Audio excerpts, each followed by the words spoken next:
Hey guys, ये देखो मैंने क्रोकोडाइल पकड़ा है। ये बहुत ही शक्तिशाली है और अभी क्या होगा, मैं इसको पकड़ूंगा। ये देखिए, और ये क्रोकोडाइल के इसमें हाथ डाला है मैंने और ये देखिए पत्थर निकाले हैं, सब पत्थर खाने वाला क्रोकोडाइल है।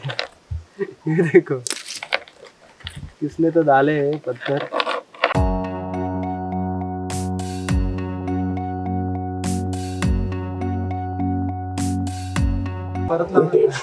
ऐसे अनेकों ने यहाँ राज किया। छत्रपति शिवाजी महाराज ऐसे एकमात्र राजा थे जिन्होंने पहाड़ों की घाटियों में बिखरे जन समुदायों की बस्तियों को एकत्रित कर गांवों की सीमाओं में उन्हें बांधा। फिर परदेसी आक्रमणों से जूझ रहे कोंकण वासियों को स्वतंत्रता की पुकार लगाई, उनकी अस्मिता जागृत की और फिर इन्हीं सर्वसामान्य लोगों ने हिंदवी स्वराज की नींव रखी। नमस्कार, मैं निकिता प्राचीन कोंकण में आपका स्वागत करती हूँ और ये गांव दिखाने के लिए मैं आपके साथ आ रही हूँ। यहाँ हमने नक्षत्र बाग तैयार किया है। हर एक के जन्म नक्षत्र के अनुसार एक पेड़ आराध्य पेड़ माना जाता है। इसकी पूजा अर्चा करने से व्यक्ति को धन सौख्य राहत प्राप्त होती है। हर एक के जन्म नक्षत्र के अनुसार हमने यहाँ पर बोर्ड लगाया है। आप वो बोर्ड आते समय भी देख सकते हैं। ये पीपल का पेड़ है, हम इसकी पूजा करते हैं। हम लोगों ने इसे दीर्घायुष का प्रतीक भी माना है। ये जो पत्थर से बंधा बांध है उसे कोंकणी भाषा में हम पार कहते हैं। ये पार 400 साल पुराना है। जब ये पार बंधा गया तभी ये पीपल का पेड़ भी यहाँ लगाया है, इसलिए इस पेड़ की उम्र भी 400 साल पुरानी है। ये शिलालेख है। इस पर लिखी हुई कविता कवि माधव जी ने 100 साल पहले लिखी थी। इस कविता में कवि ने कोंकण की प्रकृति का सीधे साधे शब्दों में वर्णन किया है। इस कविता में नंदनवन इस शब्द का इस्तेमाल किया है। नंदनवन इस शब्द का अर्थ है स्वर्ग की देवता, इंद्र जी का बगीचा।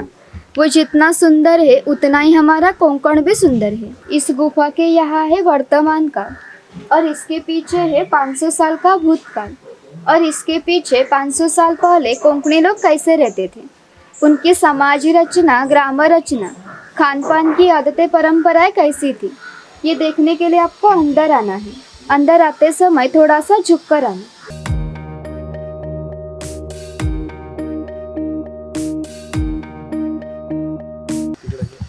ये है भगवान परशुराम।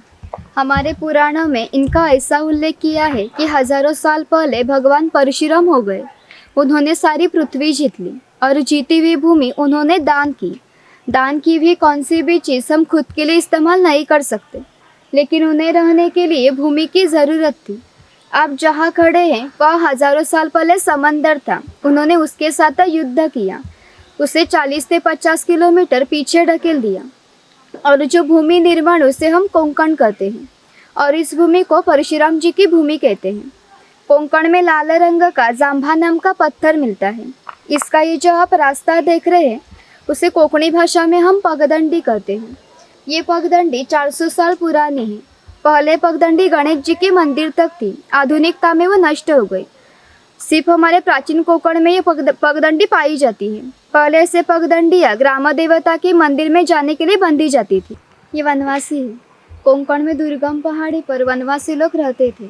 उसमें भिल्ल और कातकरी लोगों का समावेश होता था। यहाँ हमने कातकरी समाज के लोग जो शिकार करते थे, आदिवासी बोलते हैं ना, ये लोग दिखाए। यहाँ पे टाइगर और उसकी गुफा दिखाई है। पे गांव शिकार दिखाई है। पहले लोग ऐसे गांव में शिकार करते थे। मसाले में डालते ना त्रिफला, फिश करी में भी डालते इसे। यहाँ पे माड़ी वाला दिखाया है। नारियल के पेड़ से माड़ी निकालते हैं। ये हमारे ग्राम देवता का मंदिर है। पहले धार्मिक संस्था गांव नियंत्रित करती थी। गांव में किसी दो व्यक्ति के झगड़े हो जाए तो गांव के सभी लोग यहाँ इकट्ठा हो जाते थे और गांव के मुखिया उनके सामने न्यायदान का काम करते थे।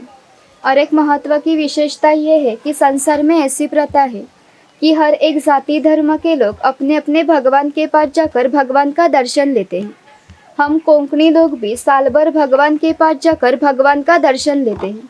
पर हमारे यहाँ जब शिमगा यानी होली का त्यौहार मनाया जाता है तभी इस भगवान को इस पालकी में बिठाकर गांव में हर एक के घर में ले जाते हैं। इस देवी का नाम वागजाई है। हम कोंकणी लोग वड पिंपल नागसापिन की पूजा करते हैं, यानी कि हम निसर्ग पूजा कहलाते हैं। लकड़ी के ढोल है, मिट्टी के 2 ताशे हैं, यानी कि इनका नीचे का भाग मिट्टी से तैयार किया है। ये 110 साल पुराने हैं। ये चौहाटा देव है।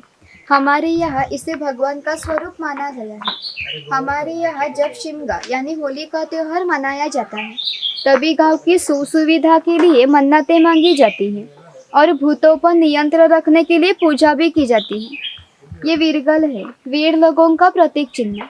जो लोग युद्ध में शहीद होते हैं ना, उनका स्मारक है। यहाँ पर ब्लैक पेपर की बेल दिखाई है, काली मिर्च की। यहाँ पे कड़क लक्ष्मी दिखाई है। जो लोग खुद को मारते हैं ना चाबुक से पोतराज, उनको कड़क लक्ष्मी बोलते हैं। ये कोली समाज है। कोली समाज के लोग समुंदर के पास रहते थे, इतने पास कि समुंदर का भर्ती का पानी भी उनके मकान में लग जाता था। तब भी ये लोग इतनी छोटी सी नौका लेकर 8-10 घंटे समंदर में मछलियाँ पकड़ते थे और सुबह घर वापस आते थे। यहाँ पे क्रैब दिखाया है। ये मुखिया है। राजा के गांव का पहला प्रतिनिधि यानी कि मुखिया। धार्मिक और राजकीय संदर्भ में पहला मुखिया का सम्मान था। गांव में न्यायदान करना, कानून और सुव्यवस्था संभालना ये काम मुखिया करते थे। ये मुखिया की बीवी है। पहले कोंकणी औरतें शूर और सुंदर थी, उन्हें स्वतंत्रता नहीं थी। माझघर के दरवाजे की चौखटी उनके लिए मर्यादा थी। ये मुखिया के 2 बच्चे हैं। वो हमारे परंपरागत खेल चौपट खेल रहे हैं। महाभारत में ये खेल धर्मराज और दुर्योधन, इनके बीच में द्यूत नाम से खेला गया था। हस्तिदंती फांसे लेकर ये खेल खेला जाता है। मकान की रचना देखिए। मुखिया जिस ऊंचाई पर बैठे हैं उसे ओटी कहा जाता है। गांव के मान्यवर लोग ओटी पर बैठते थे और सामने है उसे पड़वी कहा जाता है। सर्वसामान्य लोग पड़वी पर बैठते थे। यहाँ है रसोई घर और यहाँ है भगवान का घर। मुखिया के पीछे है माझघर, यानी कि पहले का बेडरूम। छप्पर की रचना देखिए। ऊपर छोटा छप्पर है, बीच में गैप है और नीचे बड़ा छप्पर है। कोंकण में गर्मी बहुत होती है। अंदर की गर्म हवा इस गैप से बाहर जाती है और बाहर की ठंड हवा उसकी जगह लेती है, यानी कि घर का वातावरण हमेशा के लिए ठंडा रहता है। घर के सामने बड़ा आंगन है और आंगन में तुलसी वृंदावन है। यहाँ पे हर घर के सामने होता है तुलसी का वृंदावन। यहाँ पे बच्चों को नहला रहे हैं। ये किसान है। इसकी घास की झोपड़ी और इसके कम कपड़ों पर मत जाइए। ये हमारे गांव का प्रमुख उत्पादक घटक माना जाता था। ये चूल्हा है। इसे कोंकणी भाषा में हम पिरसा कहते हैं। ये हमेशा के लिए जलता हुआ रखा जाता था, क्योंकि पहले लाइटर और माचिस नहीं थी। किसान की बीवी को जब खाना बनाना हो तो यहाँ से 2 शोले लेकर रसोई घर का चूल्हा जलाती थी। जब ये चूल्हा बुझ गया तो घर में 2 चकमक के पत्थर थे, वो घिसट कर आंच लगाई जाती थी। ये किसान की बीवी है, किसान की लड़की है। ये ईरला है। इसे बारिश में छाते की तरह इस्तेमाल करते थे। और ये उचल है। इसका इस्तेमाल कपड़े सुखाने के लिए करते थे। ये कोंकण का त्योहार गौरी गणपति दिखाया है। और यहाँ पे कंगी दिखाई है। इसमें अनाज रखते हैं और बाहर से गोबर से पुताई की जाती है, यानी कि अंदर का अनाज 2-3 साल तक अच्छा रहता है। और ये खोइनी है। इसका इस्तेमाल मछलियाँ पकड़ने के लिए करते थे। यहाँ से बेलीन बांधकर पानी में रखा जाता है और यहाँ से मछली अंदर जाती है इस गैप से, तो वापस बाहर नहीं आती, अंदर अटक जाती है।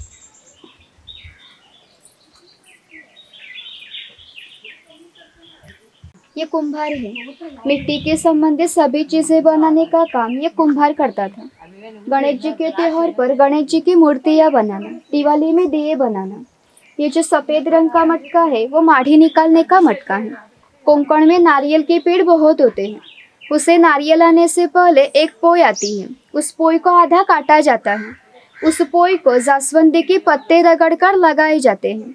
ये पत्ते उस पोई में से माड़ी खींच लेते हैं और बूंद बूंद आने वाली माड़ी इस मटके में इकट्ठा की जाती है।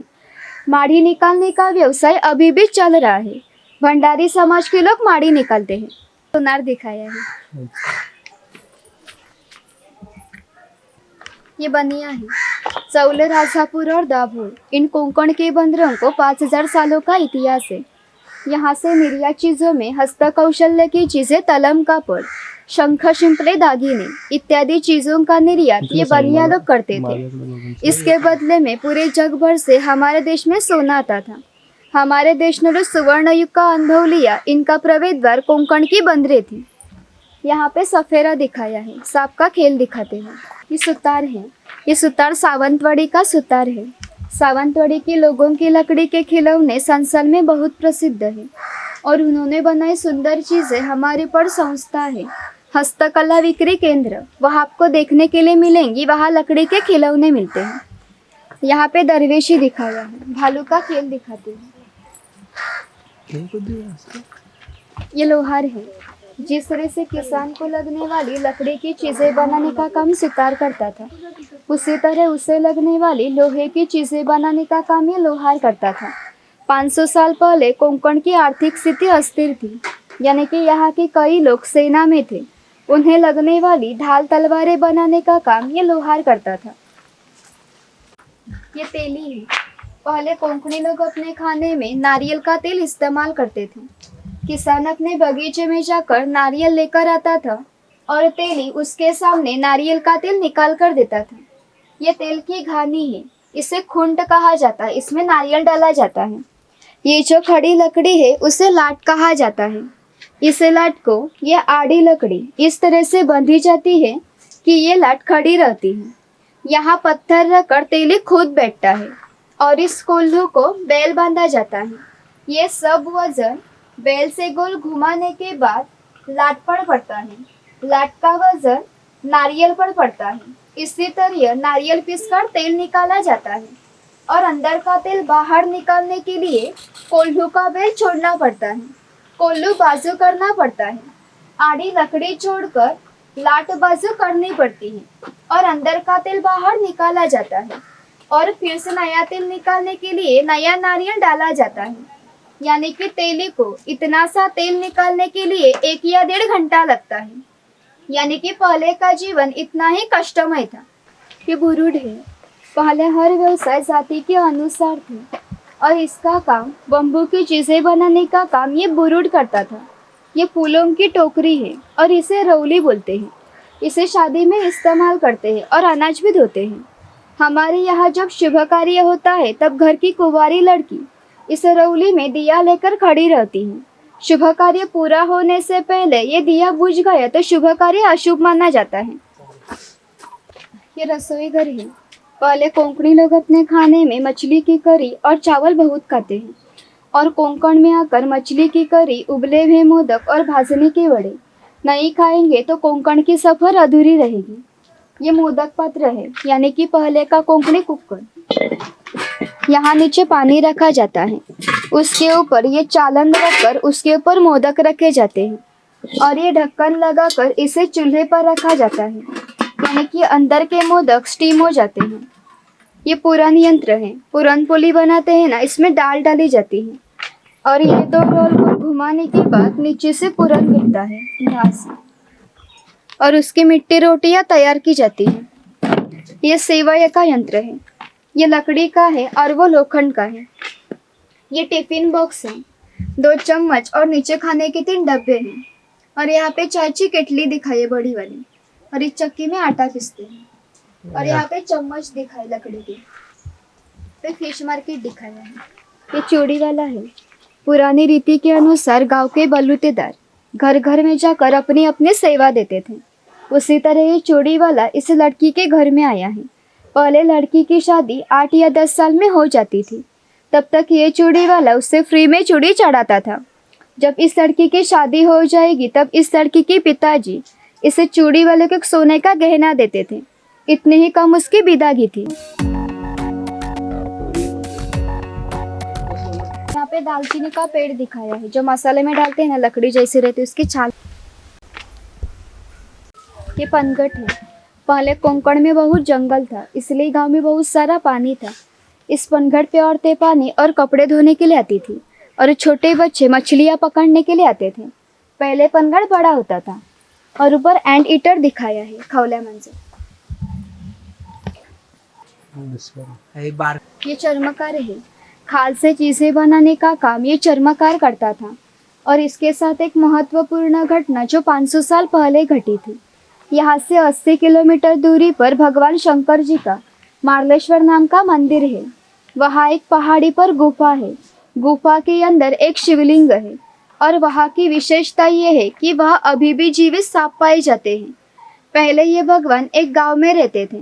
गांव के लोगों का व्यवहार उन्हें पसंद नहीं था, इसलिए उन्होंने गांव छोड़ने का निर्णय लिया। मकर संक्रांति के पहले दिन उन्होंने गांव छोड़ दिया। गांव के बाहर इस चर्मकार का मकान था। चर्मकार गरीब था लेकिन श्रद्धालु और नीतिवान था। भगवान शंकर जी ने किसी प्रकार का जाति पाति का भेद न मानते हुए उसे मशाल दिखाने के लिए विनती की। चर्मकार ने भी अतिथि देवो भव समझकर उसे मशाल दिखाने के लिए मकान के बाहर निकले। अब जहाँ मार्लेश्वर है वहाँ जाकर भगवान शंकर जी ने अपना असली रूप प्रकट किया और इस चर्मकार को दर्शन दिया और उसे कहा कि अब मैं इस गुफा में ही रहूंगा। इस घटना को 500 साल हो गए। भगवान शंकर जी की मूल गांव से पालकी निकलती है और उसे मशाल दिखाने का काम चर्मकार का आज का जो वंशज है वो करता है। यानी कि मार्लेश्वर ऐसा स्थान है वहाँ किसी प्रकार का जाति भेद नहीं मानते।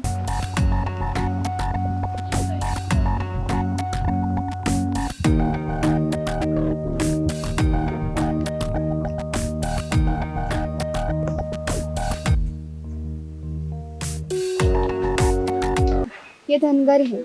धनगर इस मराठी शब्द का अर्थ है जिसके पास बहुत धन संपत्ति होती है। ये लोग जब गांव में आते थे तब उनके पैरों में खाल से बना हुए जूते, कंधे पर फटी हुई चादर और हाथ में घुंघरू की लाठी होती थी। और इनके पास 100 और 125 गाय, 5 और 25 भैंस होती थी। इन्हें सबको बेचना चाहेंगे तो इसकी कीमत कई लाखों में हो जाती थी। इतना धनवान ये आदमी था। यहाँ पर तेज पत्ते का पेड़ दिखाया है, तमालपत्र। ये खेर का पेड़ से कत्था निकाला जाता है। पान में खाते हैं ना, कत्था लाल कलर का होता है, इस पेड़ से निकालते हैं इसे। कत्था बनाने की भट्टी है। ये जो खेर का पेड़ है इसे पूरा काटा जाता है। उसके अंदर जो लाल रंग वाला हिस्सा होता है उसके छोटे छोटे पीस करके पहले 4 मटकों में पानी के साथ उबालते हैं और उसका पाक तैयार किया जाता है और बाद में उसे छाया में सुखाते हैं। 3-4 महीने लगते हैं कत्था बनाने के लिए। और ये मचाने चप्पल निकाल कर जाना है।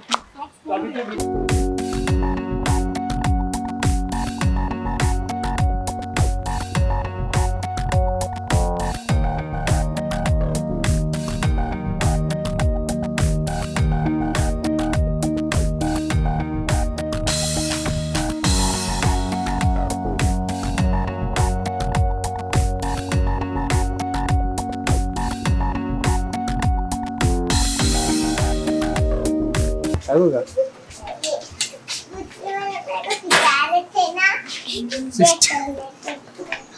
69। मेरा वेट होना चाहिए 74 पर 60 कूपन घेतला त्या रेस्टॉरंटचं थाली। उनका बाकी 40 रुपीज़ और वेज थाली 110 रुपये।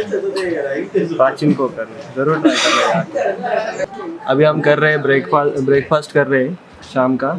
ये थाली पीठ है, ये सोल कड़ी है, ये मोदक है, दही है शायद ये सब है 40 रुपीज़ में। मील इज़ रेडी, जेवन तैयार है। ये देखो ये मेरा दोस्त है, हमने अभी फ़ोटो निकाला दोनों ने एक साथ। Thank you. Visit again border of village. Hey guys, बहुत ही अच्छा म्यूज़ियम है, एक बार यहाँ पे ज़रूर आना। बहुत ही डिफरेंट टाइप्स के शंख है यहाँ पे और बहुत ही अच्छा म्यूज़ियम है, छोटा है और बहुत ही बढ़िया। और मैंने पहली बार देखे बहुत सारे, मतलब बटन टाइप के भी है, बड़े भी है और अलग अलग शेप्स के हैं। तो आप एक बार यहाँ पे प्राचीन कोकण में विज़िट ज़रूर कीजिए, बहुत ही अच्छा है। मात्र 40 रुपये शुल्क है इस पूरे एरिया का घूमने का और इसका म्यूज़ियम का। हमारे कोकण में बहुत काजू के झाड़ रहते हैं, पूरी की पूरी ऐसा पूरा गार्डन ही रहता है, बाग रहती है पूरी। और ये देखिए ये ऊपर उसका फ्रूट रहता है और उसके फ्रूट के नीचे ये काजू लगते हैं। इसे जलाया जाता है काजू को और उसके अंदर से काजू निकाले जाते हैं या मशीन से भी निकाले जाते हैं। इसको टीक उड़ कहा जाता है और ये बहुत ही महंगा रहता है। सागवान का झाड़ लोग चोर के लेके जाते हैं। हे गाइस, अभी हमारा प्राचीन गांव घूम के हो गया है।